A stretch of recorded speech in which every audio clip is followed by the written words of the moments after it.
तो ये स्टोरी शुरू होती है 4 दोस्तों के ग्रुप से, तरुण, विशाल, सैम और वंश, जो कि शुरू से ही एक स्कूल में थे। ये चारों दोस्त काफ़ी क्लोज थे एंड किस्मत से इनका एक हिमाचल के इंजीनियरिंग कॉलेज में एडमिशन हो गया था। ये तीनों कॉलेज हॉस्टल में ही रहते थे एक्सेप्ट वंश, जो कि पास में ही अपने एक रिलेटिव के घर पे रहता था। तो ऐसे ही एक दिन इन सब ने क्लासेस अटेंड की नॉर्मली एंड कैंटीन में कुछ खाने बैठ गए। अचानक से वंश को कुछ अजीब फील हुआ एंड वो घर जाने के लिए उठा और जाने लगा। बाकी तीनों ने पूछा, ब्रो तू ठीक है, कोई दिक्कत है, कोई परेशानी है?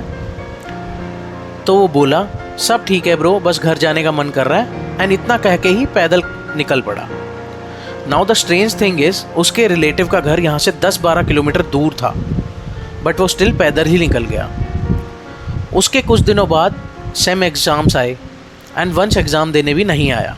उसकी तरफ से ना कोई अपडेट, ना कोई इन्फो, ना कोई कॉल, ना कोई मैसेज, कुछ नहीं आया। तो उसके दोस्तों ने पता लगाया तो कोई कॉलेज का स्टाफ था जो उसके रिलेटिव के घर के पास रहता था। तो जब उन्होंने पता लगवाया तो वो स्टाफ बोला कि तुम लोगों के दोस्त को कोई भूतिया या फिर सुपरनैचुरल रिलेटेड कोई प्रॉब्लम हुई है एंड वो बीमार है। तो दोस्तों ने सोचा कि बीमार ही होगा, because of course they don't believe in this supernatural and all. तो उनके एक दोस्त ने कंफर्म किया उसके पापा को फ़ोन मिला के, एंड उसके पापा ने बताया कि हाँ बेटा, उसको कोई भूत की प्रॉब्लम हुई थी, but don't worry, he will join you soon in your college. तो वंश एटलीस्ट 20 से 25 दिन तक कॉलेज वापस नहीं आया। जब वो आया उसने बोला, मुझे इस बारे में कोई बात नहीं करनी, एंड उसके दोस्तों ने भी इस डिसीज़न को रिस्पेक्ट करते हुए डिसाइड किया कि will not talk about that time जब वंश बीमार था, या 20-25 दिन उसने क्या किया, उसके साथ क्या हुआ, उन सब ने वो बात अवॉइड कर दी। बट इस इंसिडेंट के बाद से वंश इन सब से कटने लगा एंड इस ग्रुप को छोड़ सा दिया। कुछ दिनों बाद देखते ही देखते इनके लास्ट सेम के एग्ज़ाम्स भी हो गए। तो तरुण ने एक प्लान बनाया कि मनाली चलते हैं घूमने, एंड बाकी दोनों ने भी हाँ बोल दिया। बट ऐसे ही आउट ऑफ नोवेयर वंश का कॉल आया ट्रिप पे एक दिन जाने से पहले विशाल को। उनका हाय हेलो हुआ, कैसे हो, ये सब नॉर्मल जैसे होता है। एंड विशाल ने आउट ऑफ कर्टसी ये सोच के कि ये पुराने दोस्त हैं, उसको भी इनवाइट किया। उससे पूछा कि ब्रो हम मनाली जा रहे हैं घूमने, चलेगा क्या? And Vansh said yes. The next day Tarun ने अपनी गाड़ी निकाली, सबको बारी बारी उठाया एंड मनाली के लिए वो लोग निकल गए। सब एंजॉय कर रहे थे, गाने, हंसी मजाक, जैसा किसी भी नॉर्मल ग्रुप में होता है। बट ये ट्रिप कुछ भी थी बट नॉर्मल नहीं थी। सब एंजॉय कर रहे थे एक्सेप्ट वंश, जो कि चुपचाप सिर्फ खिड़की से बाहर देख रहा था। रास्ते में ये लोग जब पहुंचने वाले थे, वहाँ पे एक स्ट्रीम आई, एक रिवर टाइप आई, ऐसी रिवर जिसमें तुम डूबोगे नहीं, ऐसे कम पानी वाली बट सुंदर। तो इन्होंने गाड़ी साइड में लगाई थोड़ा साइट सीइंग के लिए। सब लोग बाहर आए वंश को छोड़कर। तो सैम ने बोला, चलना ब्रो, मज़ा करेंगे, फ़ोटोज़ क्लिक कराएंगे, पानी में पैर डाल के बैठेंगे, आना। तो उसने नॉर्मली ऐसे बोल दिया कि नहीं नहीं तुम लोग जाओ, मैं नहीं आऊँगा। तो उन सब लोगों ने उसको प्रेशराइज़ भी किया कि चलना ब्रो, अब तू आया है तो एंजॉय करते हैं ना, भूल जा सब कुछ। तो वंश ने बताया कि उसके घर वालों ने उसको उस कॉलेज वाले इंसिडेंट के बाद से मना किया है पानी, नदी, लेक्स के पास। तो वो लोगों ने बोला कि इट्स ओके, चल तू गाड़ी में ही रह, हम आते हैं। तो वो लोग उसको गाड़ी से छोड़कर बाहर निकलकर मज़े करने लगे, एक दूसरे पर पानी उछालना, पानी डालकर बैठना, ऐसे ही नॉर्मल जैसे भी कोई ग्रुप करता है, जैसे आप लोग करोगे अगर पहाड़ों में जाओगे तो। एंड बीच बीच में वो दोस्त लोग चेक भी कर रहे थे कि वंश ठीक है कि नहीं। तो वो गाड़ी में ही बैठा था चुपचाप, बस बाहर देख रहा था, वो बाहर भी नहीं आया। तो विशाल ने सोचा लेट्स क्लिक सम फ़ोटोज़। तो विशाल ने अपना फ़ोन निकाला, कैमरा ऑन किया एंड फ़ोटोज़ लेने लग गया, selfie, videos, snaps and all सब लेने लग गया।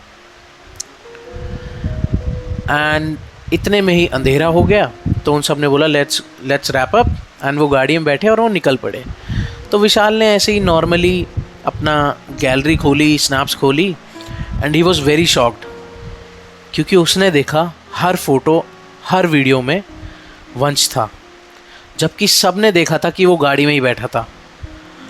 एंड इससे भी ज़्यादा स्ट्रेंज थिंग थी कि वंश जब वो पानी में पैर डालकर बैठे थे, वंश भी पानी में पैर डालकर बैठा था। तो विशाल बहुत ज़्यादा घबरा गया, बहुत ज़्यादा डर गया, शॉक में आ गया। वो शॉक में आ गया क्योंकि उसके घर वालों ने सख्त मना किया था कि पानी के पास उसको नहीं जाना है। इतने में वो कुछ बोल पाता, इतने में ही होटल आ गया। तो सब लोग उतरे थके हारे, उन्होंने एक बड़ा सा रूम लिया एंड वहाँ पे उन्होंने अपना सामान वगैरह रख दिया। और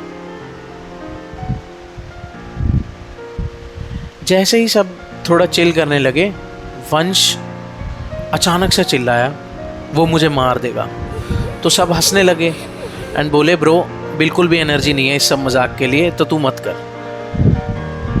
सब हंस रहे थे एक्सेप्ट विशाल, क्योंकि विशाल को वो फोटोज़ वाली बात पता थी।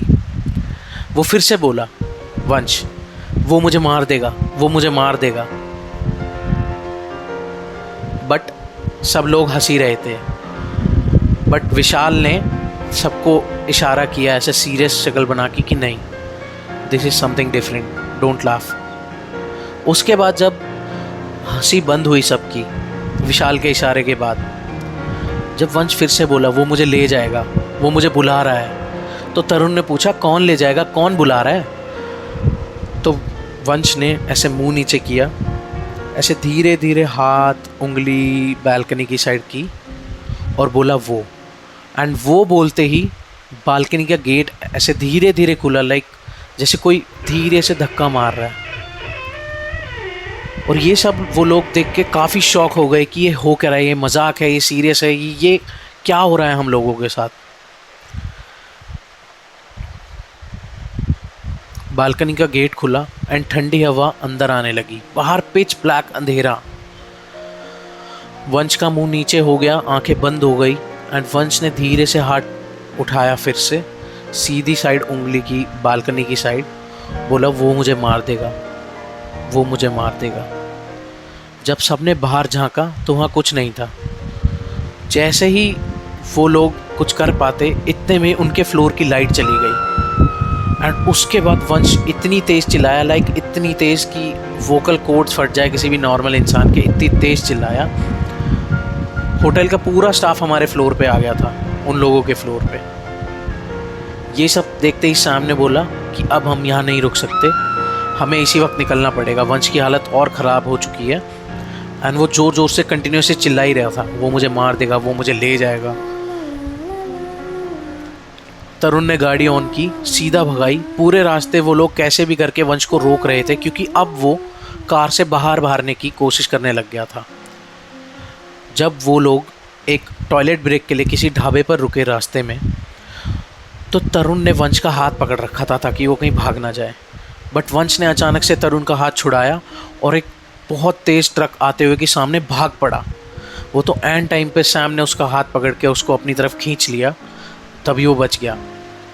इस इंसिडेंट के बाद तरुण वंश के फादर को कॉल कर देता है और बोलता है वंश के फादर को कि अंकल ऐसे ऐसे हो गया आपके बेटे के साथ और हम अब वापस आ रहे हैं, तो आप प्लीज़ इसको पिक कर लेना चंडीगढ़ से, आप जल्दी आ जाओ। अंश के पापा दिल्ली रहते थे तो वो जल्दी से निकल गए वहाँ से भी। बट इसमें भी एक कैच ये था, इसमें भी एक स्ट्रेंज चीज़ ये थी कि अंश के पापा बहुत काम थे इस सिचुएशन में।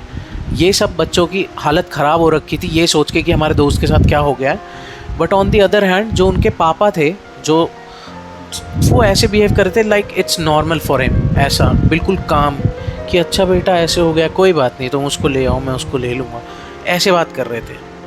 उस टाइम उन लोगों को ये बात बड़ी नहीं लगी, बट आगे का राज तो उसके पापा को ही पता था। उन्होंने आपस में कोऑर्डिनेट किया एंड अंकल आ गए थे सही टाइम चंडीगढ़।